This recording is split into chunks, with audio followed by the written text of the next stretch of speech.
Kintail Honey is a long-established beekeeping business with 11,000 hives under their management. They produce several brands of high-quality honey and provide seasonal pollination services to orchards, mostly in the North Island. Each year, thousands of bees are exported to Canada by Kintail in association with another company, Apiflora. We've got the main base here in Takapau. We're running probably nearly 5,500 to 6,000 hives from here. And I'm in partnership with one son, and another son who's coming in this winter. And then we have the three other businesses, one in Masterton and one in Manawatu and then one in Te Puke for the pollination. And the managers of those are, along with other people who work for us, are all shareholders in that business. All up, we're running around about 11,000 hives. My dad started the business in 1947. When at the end of the war, he got married and was promised a farming job, and it never eventuated. So his dad had some bees at home on the home farm, and he went from there, really.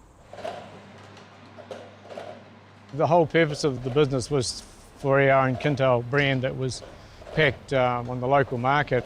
We've moved from honey as, you know, you can't sustain a living just on honey alone. Well, you couldn't back in those days. So I had the opportunity to move into apple pollination, and it went from apple pollination to kiwi fruit, and now we're doing small seeds in the Wairarapa.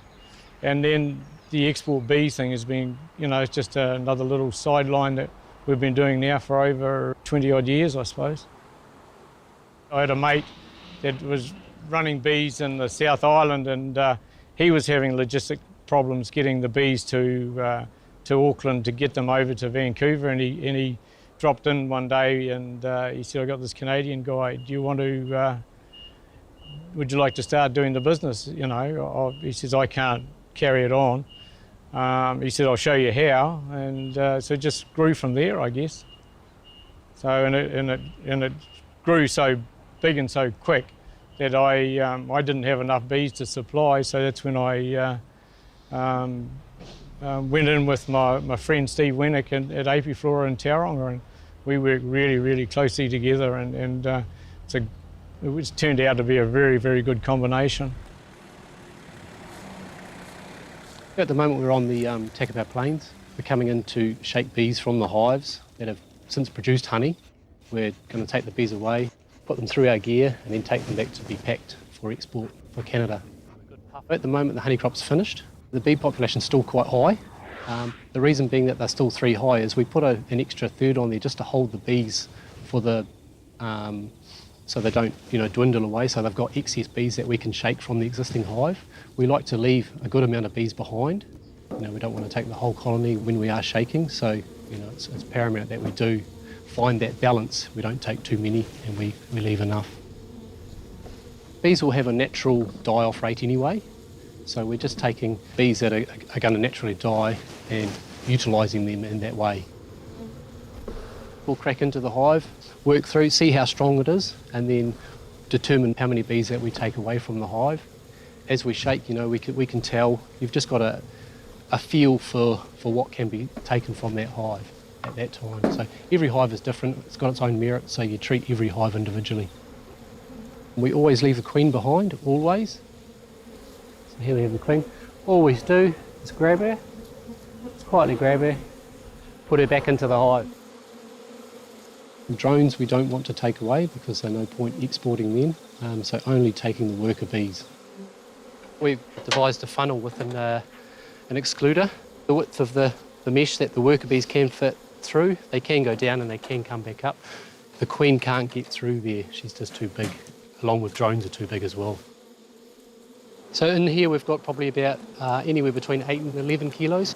From one yard, being 16 hives we generally run in a yard, we'd get nearly 2 of these bins full. So around about, from each yard, 25 kilos. We're just taking away enough bees from the hive so it can survive through the winter. Obviously we want a hive to come back to in the winter to do its thing again and just start the ball rolling. These bees here that we're packing today are going to Canada for pollination of various crops over there, and then obviously they'll continue on and do honey production as well.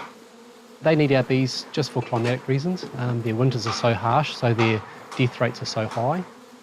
After we've shaken the bees from the yards or existing hives out in the countryside, all the bins come back here. In one individual package is 1 kilo of bees, a bit of food for them, and 1 queen. Inside the package is a sugar-based agar, which the bees feed on. The bees need that to stimulate them and just to keep them happy on their journey. It's really important to us that we keep these bees controlled temperature-wise. We like to keep them sort of between 10 and 20 degrees, just so they're comfortable. We take them back to our other base where they are palletised, kept in cooled conditions, and then on truck up to Auckland Airport, they're all cooled, and the transition is very smooth. Once these packages arrive in Canada, they'll take apart the pallet, and each individual one they'll just take apart, take out the pot of agar, and then just tip the bees into the existing box and combs, put the queen in quietly, and allow them to do their thing.